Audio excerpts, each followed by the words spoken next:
Are you diving into cross-platform mobile app development with Golang? If so, you might have stumbled upon some challenges with the GoMobile tool. Today, we're going to explore how to handle slices of struct return types in your exported functions. I totally get it. It can be incredibly frustrating when you hit a roadblock in your development process, especially when you're trying to make your app work seamlessly across platforms. You're definitely not alone in this struggle.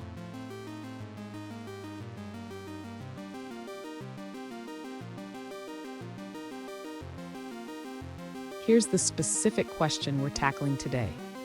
One user asked about the restrictions on types used in exported functions with the GoMobile tool. They want to know if there is any progress on supporting slices of struct as return types. Sound familiar? Let's dive into this together. So what's the deal with these restrictions?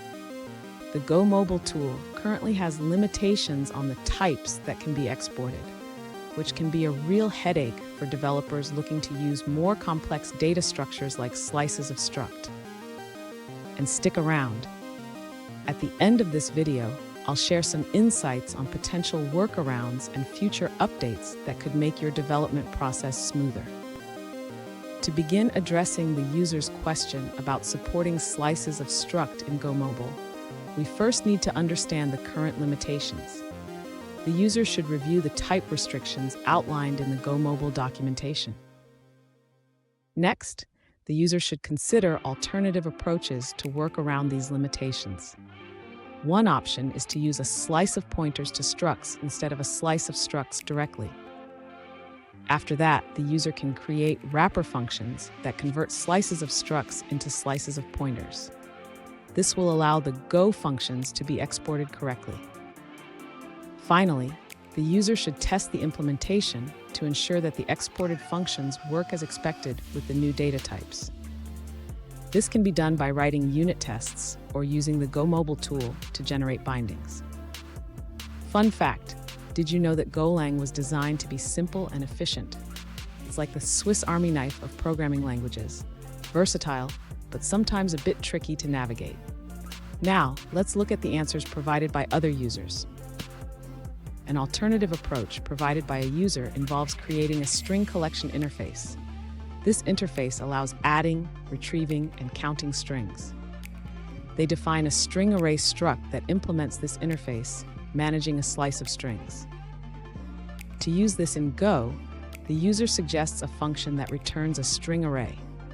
On Android, they provide an extension function to convert the string array to a list of strings. Let's move forward and look at another answer. This user points out that currently no one is working on implementing slice interfaces for GoMobile. They suggest checking out a convenience project called GoMobile Collection for potential solutions. They also provide a simple example of how to share a slice outside of a project. The example defines a struct called myType and includes functions to get the count of items and retrieve an item by index.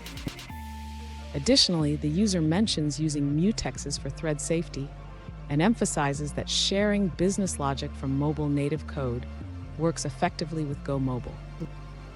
Finally, they share their experience using this approach in their apps, providing links to their Android and upcoming iOS releases. Here's a pro tip.